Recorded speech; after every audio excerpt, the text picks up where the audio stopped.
Assalamualaikum warahmatullahi wabarakatuh. Apa kabarnya anak-anak? Hari ini kita kembali belajar mata pelajaran IPA, materi bagian tumbuhan dan bentuk luar tubuh hewan dan fungsinya. Baik, pertama kita akan membahas bagian tubuh ikan. Salah satu hewan di sekitar kita adalah ikan. Ikan dapat kita temukan di sungai, laut, atau parit dekat dengan rumah.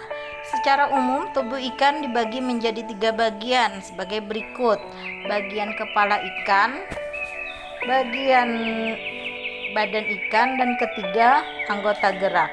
Pertama, kita akan membahas bagian kepala ikan. Umumnya, kepala ikan tidak bersisik, namun ada sebagian yang bersisik. Bagian-bagian kepala meliputi sebagai berikut. Yang pertama, tulang-tulang tambahan tutup insang. Jika kita lihat dari luar, celah insang nampak tertutup oleh tutup insang, aparatus opercularis. Bagian-bagian tulang-tulang tutup insang sebagai berikut. Yang pertama, os opercular, yang kedua os preopercular, ketiga os interopercular, keempat os subopercular. Bagian kedua yaitu bagian mulut. Bentuk mulut. Bentuk mulut setiap ikan berbeda-beda tergantung dari makanannya.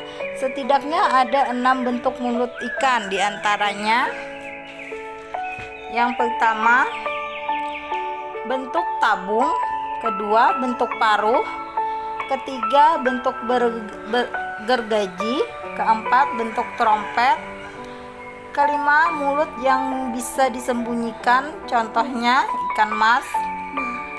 Mulut ikan yang tidak bisa disembunyikan, contohnya pada ikan lele.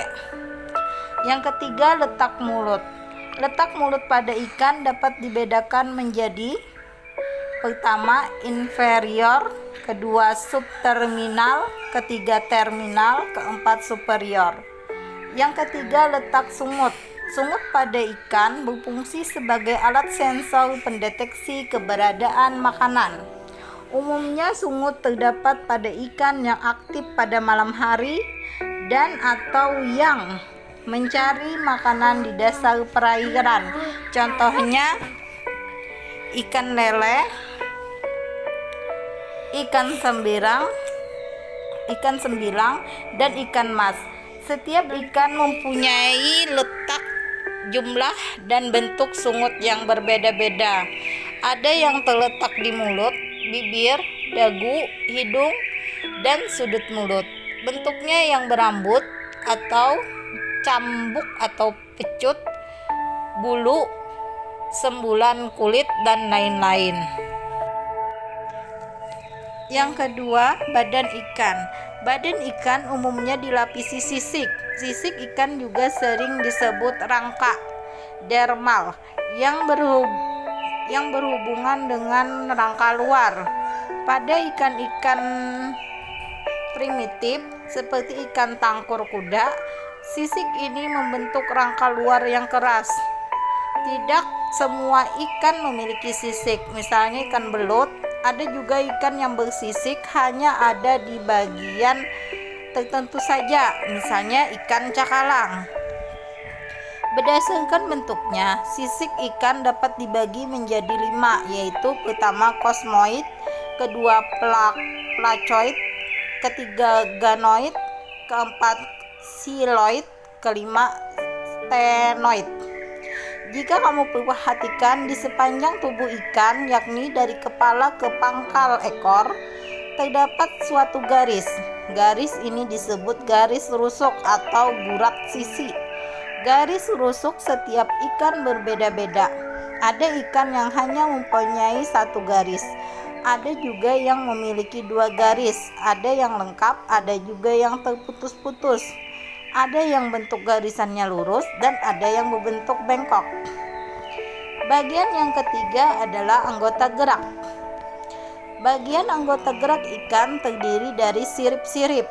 Sirip-sirip inilah yang membuat ikan dapat bergerak sesuka hati.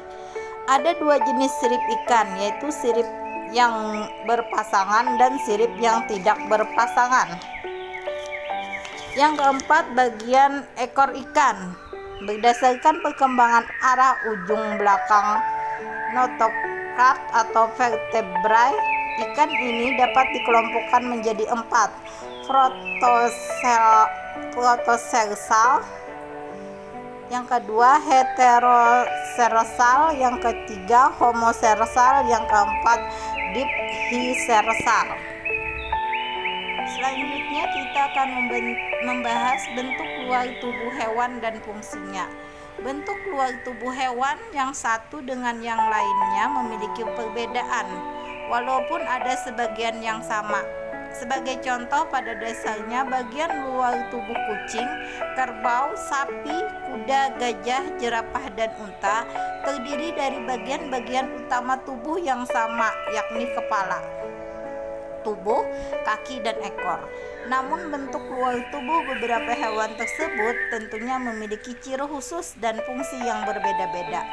Selain bagian-bagian yang utama tersebut, ada juga bagian pengiring atau subbagian. Misalnya subbagian kaki kucing adalah memiliki kuku yang tajam.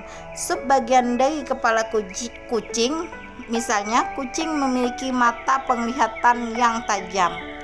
Yang pertama kita akan bahas bentuk luar tubuh ikan. Ikan adalah hewan yang hidup di air. Ikan tidak memiliki kaki. Ikan memiliki sirip, sisik, dan ekor. Sirip digunakan untuk berenang, sisik digunakan untuk melindungi tubuhnya, ekor digunakan untuk berbelok arah saat berenang. Ikan bernapas dengan insang. Yang kedua kita akan membahas bentuk luar tubuh ular. Ular adalah salah satu hewan reptilia, tidak berkaki dan memiliki tubuh yang panjang. Bentuk luar ular hanya terdiri dari kepala, badan, dan ekor. Pada tubuh ular terdapat sisik. Kulit ular bersisik licin. Ular tidak memiliki kaki dan bergerak dengan otot perut. Ular ada yang memiliki bisa atau beracun. Ketika menggigit mangsa, bisa ular dapat masuk ke tubuh mangsanya. Yang ketiga, bentuk luar tubuh burung bangsa burung. Bentuk luar tubuh burung terdiri atas kepala, badan, dan kaki. Bagian kepala bangsa burung. Pada bagian kepala bangsa burung terdapat mata, lubang hidung, lubang telinga, dan paruh. Paruh gunanya untuk mematuk makanan. Bentuk paruh berbeda-beda tergantung jenis makanannya. Bagian badan bangsa burung yang pertama, bulu. Pada tubuh burung terdapat atau tumbuh bulu yang berfungsi untuk menghangatkan tubuh. Yang kedua, sayap. Sayap berfungsi untuk terbang, namun tidak semua bangsa burung bisa terbang. Contoh, burung yang tidak dapat terbang yakni burung kasuari, burung unta, dan penguin. Bagian yang ketiga adalah bagian kaki burung. Kaki burung berguna untuk hinggap dan berjalan. Bentuk kaki burung berbeda-beda. Misalnya, ada kaki burung pemanjat, perenang, pejalan, dan sebagainya. Selanjutnya kita akan membahas bentuk luar tubuh sapi. Sapi mempunyai tubuh khusus, yaitu rambut, kelenjar mamai, dan tanduk. Rambut sapi meliputi tubuh, kelenjar mamai sapi betina berguna untuk menyusui anaknya. Sapi memiliki tanduk yang keras yang berguna untuk melindungi musuh. Suara sapi adalah melenguh. Sapi menghasilkan susu dan daging. Selain itu, sapi juga diambil tenaganya. Kotoran sapi dapat dimanfaatkan untuk pupuk dan juga sebagai bahan untuk membuat biogas. Yang kelima, bentuk luar tubuh gajah. Tubuh gajah sangat besar. Gajah memiliki 2 telinga yang sangat besar. Kaki gajah sangat besar. Gajah mempunyai bagian tubuh khusus, yaitu belalai dan gading. Belalai adalah hidung gajah yang sangat panjang. Belalai Belalai gajah terdapat di atas mulut. Belalai ini digunakan untuk memasukkan makanan ke mulut.